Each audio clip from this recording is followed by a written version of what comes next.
nakakalimutan o binaliwala ng mga politiko at mga negosyanteng may kinalaman sa korupsyon. Ang sabi ng Pangulo, mahiya naman kayo. Nagpalakpakan pa at standing ovation pa. Alam nyo kung bakit ginawa ng Pangulo yun? Kasi hawak na pala niya ang ebidensya. Nandun ang mga pangalan ng politiko sa Kongreso, Senado, noon at ngayon, kontraktor at iba pang mga government official. Kaya tahasang sinabi ng Pangulong, mahiya naman kayo doon sa State of the Nation Address noong last July 28. Kaya nga nagtaka ko, nung araw ko pa sinasabi, bakit nagpalakpakan? Bakit tumayo pa? Samantalang sila yung tinutukoy ng Pangulo. Kaya nga SONA yun State of the Nation Address, ulat sa bayan. Iniulat ng Pangulo sa bayan, sa taong bayan, sa buong Pilipinas at sa buong mundo kung saan may Pilipino, na mahiya naman kayo. Ang sinasabihan noon ay yung nandun sa gallery, nandun sa session hall, ng mga senador, hindi man lahat. Congressman, hindi man lahat. At mga dating congressman, dating senador, na nandoon. Mga dating naging Pangulo, mga dating mga opisyalis ng pamahalaan, at kasalukuyang mga cabinet secretary at mga dating cabinet secretary, siya yung pinaparinggan na mahiya naman kayo. Kaya napakatindi po nung mensaheng yun Kaya nga ang Pangulo nagulat din, bakit kayo nagpalakpakan? Bakit? Nagtayuan pa kayo.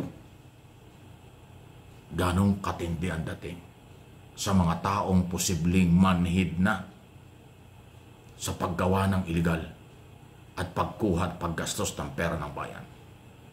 Ganong kagarapal ang mga taong sanay na sanay mang-abuso ng kapangyarihan. Gamitin at kunin ang pera ng mamamayan sa kabila na naghihirap ang bansa, naghihirap ang mga Pilipino. Ganon na silang katindi. Kasi nasanay sila sa matagal ng panahon, dekada na naging normal na sa kanila ang pagpapayaman dahil ginamit ang kapangyarihan at pera ng mamamayang Pilipino. Kung hindi po korap ang mga nakaraan, mga panahon ng gobyerno, hindi tayo lulubog sa utang. Sa kasalukuyan, mahigit ng 17 trillion ang ating pagkakautang. Ang ating budget 6.7 lang. Utangin pa rin yung kalahati niyan halos. So, napakalayo ng ating budget kumpara doon sa ating malaking pagkakautang paano makakabayad. Sa tingin ba ninyo, yung lahat ng inutang na yan ay nagamit sa pagpapagawa ng lahat ng mga project ng gobyerno? Hindi. Kasi yung 17 bilyong yan, kung ginamit ng tama, napakayaman na ng Pilipinas. Napakaunlad na ng Pilipinas. Baka nagdugtong-dugtong na ang mga isla. Trilyon itong pinag-usapan, hindi ho bilyon. Sabihin natin bawat isang probinsya naglaan ng 1 trilyon. Aba walang kaduda-duda na yung isla mapapagdugtong, malalagyan ng tulay. Lahat ng isla kabit-kabit na, dugtong-dugtong na. Kung ginamit sa tulay, kung ginamit sa matinong infrastruktura. At pag maganda kasi, ang tandaan nyo, pag maganda ang infrastruktura, maganda ang mga highway, meron tayong transportation maayos, malakas ang ekonomiya, malakas ang turismo. Talagang yayaman tayo.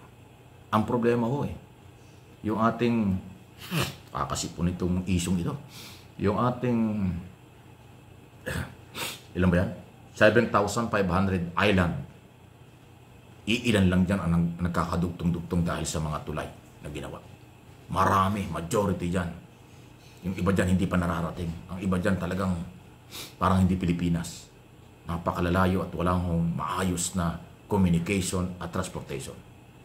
Pero napakalaki ng pera na ginagamit ng gobyerno taon-taon. Isipin mo, trilyon. Palaki ng palaki yan. 6.3 trillion itong taong ito, kung di ako kakamali, 2025. Next budget, 2026, 6.7 trillion. O sa 2027, baka 7 trillion na yan. Sa 2028, baka mahigit ng 7 trillion na yung ating budget. Pero yung ating utang pagdating ng 2028, baka 20 trillion na. O anong nangyayari sa bayan natin? Anong nangyayari sa buhay ng mga Pilipino? Ganyang kagarapal. Hindi ko nilalahat. Again, kung wala lang korupsyong malala sa Pilipinas, hindi tayo lulubog sa utang at mabilis ang development. Kaya tayo napakaraming utang dahil sa korupsyon.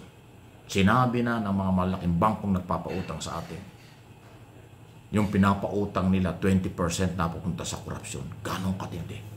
Kaya kailangan gawin ng Pangulong Marcos dahil siya na nag-umpisa ng labang ito, ang matinding pagbabago. Ulitin ko yung sinabi ko, hindi ako nagsasawa. Baguhin ang sistema ng gobyerno. Baguhin ang saligang batas. Baguhin at alisin sa kapangyarihan ng mga politikong maghawak ng pera. Maging hari-hari sa bansang ito. Pag hindi inalis at dinisiplina sa magitan ng ating mga batas, walang mangyayari sa atin. Nakakalungkot. Gumawa ng batas sa ating saligang batas na magkaroon ng mabigat na kaparusahan, death penalty sa graft and corruption. Walang kamag-anak, walang kumpare, walang magkakaibigan. Basta lumabag at patunayang involved sa pagnanakaw ng pera ng bayan, death penalty ang kaparusahan.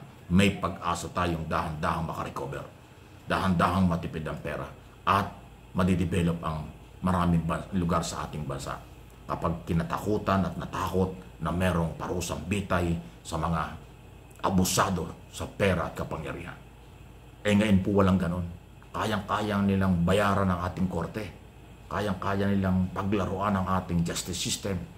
Ang makapangyarihan ng pera ang ginagamit, koneksyon sa lahat ng kinaukulan sa judicial body para ma-dismiss ang kaso, para mapagaan ang kaso, kahit na non-bailable offense tulad ng plunder law, nakakalaya pa rin.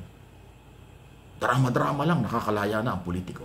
Pero yung perang kinuha nila at pinagdudahan kanilang sinamantala, hindi naman nababalik sa National Treasury. Wala namang nababalik na di maninanakaw ng mga politiko mula noon hanggang ngayon. May mga nakulong ng dating presidente. May nangyari ba? May ibinalik ba silang pera? May mga senador na nakulong na may mga senador na nakulong dahil sa korupsyon. Nakabalik pa sa Senado. May ibinalik bang pera? Mayroon pang isang dating senador ng order ng korte ibalik ang 124 million. Hindi ibinalik until now. Kita mo yan. Pero kung may parusang bitay sa oras na mapatunayan sa korte na siya may kasalanan, bitayin, hindi yan pamamarisan. Titino ang bansang ito. Yan lang po ang nakikita kong solusyon sa nangyayari sa ating bayan. Magmalasakit tayo ng totoo at sabihin natin ang katotohanan. Huwag tayong sumama sa nagtatakip ng katotohanan ang taong bayan ang nagiging biktima paulit-ulit.